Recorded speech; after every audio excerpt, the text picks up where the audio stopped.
namni carraa argattanii viidiyoo kana daawwachaa jirtan adaraa uumaa keessanii waaqa keessa yoo sodaattan biran darbinaa sheerii diiwutii walii godhaa riippoostii gochuudhaan wal qaqqabsiisaa keessumaa qimamoonni mana madaamii biyya ormaa keessa warroonni jirtan adaraa keessan viidiyoon kun qaama dhimmi ilaallatu bira akka ga'uudhaaf adaraa keessan sheerii walii godhaa lubbuu mucaa kana baraaraa akkuma nama kamiyyuu hojjetadheen gara biyya kootti hojjetadheen gara maatii kootti of hin jijjiira nan gala gara maatii kootti jettee mucaan sin suuraa argaa jirtan kuni imala ishee gara biyya Joordaan godhattee maqaan ishee Lammaa Tasfaayee Silashee jedhamti. Kan isheen amma hojiidhaaf deemte biyya Joordaanidha. Amma garuu rakkoo hamaa keessa jirti. Sa'aatii 24 madaamiin ishee hin tumti. Gara biyya kootti na deebisi jennaan madaamiin ishee gara biyya keetti yoon si erge fayyaa kee utuu hin taane reeffa keensi ergaa ittiin jettee doorsisaa ni jirti. Mucaan kun du'aaf jireenya gidduu jirti. Silkiin hin heeyyamamuuf yoo heeyyamameef kamisa galgala qofaadha kan heeyyamuuf guyyaa kamisa qofa heeyyamamaaf silkiin.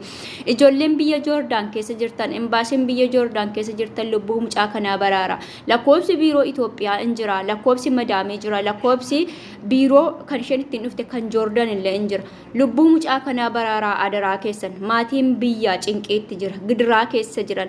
Utuu maatii keessan ta'e, utuu obbolaa keessan ta'e daftanii qaqqabdu mucaa kana dafaa qaqqabaa lubbuu ishee baraaraa fi paaspoortiin ishee hin jira, lakkoobsi paaspoortii ishee guutuun suuraan ishee in jira. Adaraa keessan, adaraa keessan, adaraa keessan mucaa kana lubbuu ishee baraaraa. Nu gaafuma uumamne dabsee nu uume abaarsee nu uume ta'ee hin beeknu biyya keenya keessa akka nuti hin jiraanneef maaliif akkas siqaayin akka nutti baay'ate maaliif akkas gidiraan akka nutti baay'ate hin beekuan bakka gidiraaf uumamne uummata saba Itoophiyaa jechuun saba gidiraaf rakkinaaf siqaayiif uumame natti fakkaata abaarsa maal akka qabnu hin beekuan an hin beeku dhugaa dubbachuudhaaf rakkoon guyyaa guyyaatti saba keenyarra ijoollee Oromoorra uummata Itoophiyaa kanarra ga'aa jiru tokko lama hin jedhamu adaraa keessan garuu lubbuu mucaa kanaa baraara obboleettiin ishee biyya Arabaati kan isheen jirtu isheenis akka itti hojii hojjeta dhabdee jirti obboleettii kun nan dhabaa siqaayii kanatti jirti fayyaa ishee gala moo du'aa ishee gala jettee siqaayii keessa jirti har'a moo borduutee isheen dhagaa jettee siqaayii keessa jirti isheen adaraa keessan namni maatii qabu namni ilmoo qabu namni obbolaa qabu namni maatii qabu nama kan biraatti illee nagaa siniif haa baay'atu hordoftoota chaanaalii kootii nagaa keessanii ani nagaa kootii obboleettiin teessanii baga nagaa qabaattanii yeroo kana geessan nagaa kootti aansuudhaan warroonni arra mana koo dhuftan maamila koo taasisaniin jedha waan baay'eedhaan wal fayyannaa warroonni dursa jirtan immoo adaraa viidiyoo kana laayikii godhaa ijoollee baay'ee bira haa ga'u haa dhaqqabu keessattuu warra viidiyoo kana waraabee micayyoo viidiyoo waraabde kana viidiyoo sheer qofa natti godhame sheerii qofaan ani maal gochuu akka danda'u hin beeku.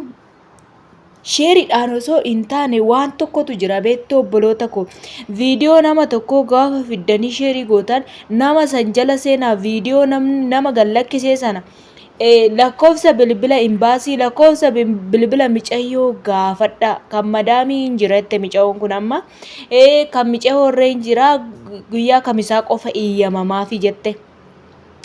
Okay, viidiyoo hojjechuudhaan dura akkaataa ittiin hojjetanii akkaataa ittiin micayyoo kana gargaaramuu dandeessu haala mijeessuudha beektu miti.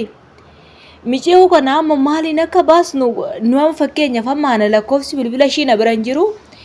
Lakkoofsi bilbila madaam ishii na bira hin jiru. Tokkoffaa lakkoofsi bilbila ishii otoo jiraate micayyoo kana ijoollee Joordaan keessa jiran akka barbaadees yoo ta'e taaskii qabatanii micayyoo kana dhaqanii baasuu danda'u. Lammaffaa immoo imbaasii ishiin irraan dhufte keessattuu imbaasii ishiin irraan dhufte gara warra gara biyyaarraa ergeessan isaan kassasaa obboloota koo isaan irratti kissii bana gaafa isaan irratti kissii bantan isaan immoo imbaasii biyya Arabaa keessa jiru irratti dawwalanii waarrataniit isaan hin kassasu. Gaaf sana sin immoo sin dhaqqabuu danda'u jechaadha. Viidiyoon kun akkanatti qofa akkanatti furmaata kennuuf hin danda'u obboleettii keenya amma madaamiin tumaa jirtu amma rakkoo guddaa kana keessa jirtu eenyumtuu dhaqqabuu hin danda'u akkanatti miti kan dhaqqabamuu dandeessu obboleettiin keessan. Waasinii galuu qabu lakkoofsa barbaachisa. Namni kun lakkoofsa qabaatee akkuma tasaa ta'ee ta'u lookeeshinii lafa jiru bakka jiru yoo sheer godhe dhalootatti ijoolleen achi dhaqqabanii baasuu danda'u. Akkanatti duwwaadhaan Oromoo gargaaraa Oromoo na gargaaraa hojjettani Oromoon akkanatti bakka isin jirtani hin beekan yaa obboloota koo. Ani amma baay'een gadda dhugaa ijoollee keenya rakkinni isaanii yeroodhaan yeroo akkasitti dhiphinuma bakka ani sababii maaliif akka ta'e hin beeku waan hin jedhu waan hin dubbadhu nama beektu miti. Namni gaafa hojjetachuudhaan manaa ba'ee ganaa otoo hojjetanii otoo beelaanii biyya Joordaan tana biyya fafa otoo minaan bishaan shillee seeran jiraate hoo akka garaatti otoo ijoollee keenya nyaachistee hoo baastee hoo garuu akkanatti dararaa jiru. Rakkoon tokko otoo sinirra hin ga'iin otoo ishiin sin hin miidhin adaraa keessan lakkoofsa keessan hiriyaa keessanitti kennadhaa. Micayyoo kana akkaataan ittiin ijoolleen gargaaruu danda'an tokkoffaan bilbila ishii lookeeshinii bakka ishiin jirtu. Namni bilbila hin qabne immoo ijoolleen bilbila hin qabne immoo baay'ee isaaniitu dararamaa du'aa jira. Kan du'aa jiru kan nu hin argine baay'ee isaaniitu jira. Kanaaf obboleettii kana viidiyoo ishii warri micayyoo kana jalaa fiddanii sheernatti gootani. Micayyoo kanaan yookaan wal qunnamsiisa. Micayyittii bilbila ishii qabdu sanaan jechaadha. Maaliif seetan warra ejensii biyyaa lakkoofsa isaanii eegoo qabaatan isaan irratti dawwaleet isaan gaafannaaf. Isaan immoo isa biyya Arabaa kana gaafatu jechaadha. Akkasitti furmaata sinii kennuu danda'u. Lammaffaa immoo iddoo sinii hin taane sin doorsisu sin ajjeesuuf sitti kaati taanan lookeeshinii yoo argite bilbila sana ergitee lookeeshinii sana bakka sana dileetii goota yeroo itti ijoolleen dhufanii si baasuu danda'an haala mijeessu. Yeroo sanaatti ijoolleen dhufanii si baasuu danda'u. Yaa obboloota koo akkanatti akkamitti gargaaruu dandeessu obboleettii keessan akkamitti hin gareega an akkanatti lakkoofsaan hin qabne bakka nama tokkoon hin dubbisne akkamitti hin gargaaramuu dandeessa. Carraa ijoollee keenya kana dhugaa waaqayyo baay'ee tokko na gaddisiisan.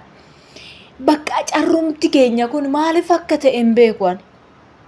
Kanaafuu adaraa keessan laayikii godhaa haadha viidiyoo hojjettee gallakkistee tanatti sheer illee naa godhaa. Namoonni micayyoo tana jalaa viidiyoo buustan viidiyoo koo kana sheeriitti godhaa. Yookaan lakkoofsa koo warri qabdan lakkoofsa kiyyaa dhaqaatii kennaati micayyoo sanaa wal qunnamsiisa. Maaliif seetan amma humna kiyyaan illee gargaaruu hin danda'a.